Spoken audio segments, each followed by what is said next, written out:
రంగారెడ్డి జిల్లా శంషాబాద్ లో వరుస చోరీలకు పాల్పడుతున్నారు ముసుగు దొంగలు. Rallaguda outer ring road service road లో ఉన్న కార్ మెకానిక్ షెడ్ల తాళాలు పగలగొట్టి విలువైన బ్యాటరీలు, కార్ల సామగ్రి, సర్వీసింగ్ మెషిన్లు ఎత్తుకెళ్లారు. ముందుగా కార్ షెడ్లలో సీసీ కెమెరాలు ధ్వంసం చేసి ఈ చోరీలకు పాల్పడుతున్నారు నిందితులు.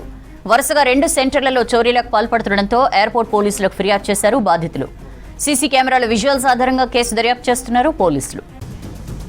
రంగారెడ్డి జిల్లా శంషాబాద్ లో వరుస చోరీలకు పాల్పడుతున్నారు ముసుగు దొంగలు. Rallaguda outer ring road service road లో ఉన్న కార్ మెకానిక్ షెడ్ల తాళాలు పగలగొట్టి విలువైన బ్యాటరీలు, కార్ల సామగ్రి, సర్వీసింగ్ మెషిన్లు ఎత్తుకెళ్లారు.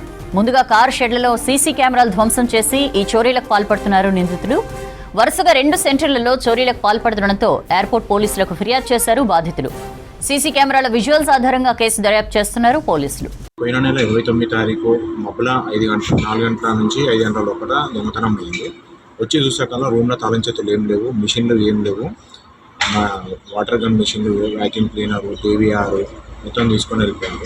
అదేవిధంగా మేము కోలుకోక ముందుకే ఇప్పుడు మళ్ళీ ఇవాళ అర్ధరాత్రి 1 గంటలకు ఇద్దరు వ్యక్తులు వచ్చారు. వచ్చి కెమెరా మొత్తం కట్ చేశారు, వైర్లని కట్ చేసి మళ్ళీ మళ్ళీ వేసేసారు. వైరింగ్ అంతా మొత్తం తీసుకొని వెళ్ళారు. అసలు ఏం పోయినా ఇంకా మేము కూడా చూసుకుంటున్నాము కరెక్ట్. ఇంకా ఇంతకుముందు కంటే మిషన్లు పోయినాయి. ఇప్పటికీ 2 లక్షల సామాన్ తీసుకొని వెళ్ళారు.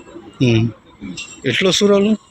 ఎలా వస్తారు అంటే లాస్ట్ టైం ఆటోలు వచ్చారు, మబ్బుల అలాగనే వాకింగ్కి వెళ్తున్నారు. 5:30కి వాకింగ్ వెళ్తున్నారు. అలాగే వాళ్ళ ముందు సామాన్ పెట్టుకొని వెళ్ళిపోతున్నారు. రాళ్ళగూడ రోడ్డు సర్వీస్ రోడ్డుకు ఉంటుంది. ఈ 20 దొంగతనం జరిగింది. మబ్బుల 4:30కు ఆ రోజు బ్యాటరీలు ఎత్తుకుపోయారు. సీసీ కెమెరాలు మొత్తం ధ్వంసం చేశారు. డిఆర్వై అధికంగా గేర్ బాక్స్ ఎత్తుకెళ్ళారు, బ్యాటరీలు ఎత్తుకెళ్ళారు, హెడ్ ఎత్తుకెళ్ళారు, ఆఫీసు డోరు అంతా పగలగొట్టారు. 6 తారీఖు నైట్ 1:30కు మళ్ళీ వచ్చారు. వచ్చి మళ్ళీ సీసీ కెమెరాలు అన్నీ వైర్లు కట్ చేసి పగలగొట్టి మళ్ళీ బ్యాటరీలు అవన్నీ ఎత్తుకెళ్ళారు. ఈ నెలలోనే 2 టైమ్స్ దొంగతనం జరిగింది.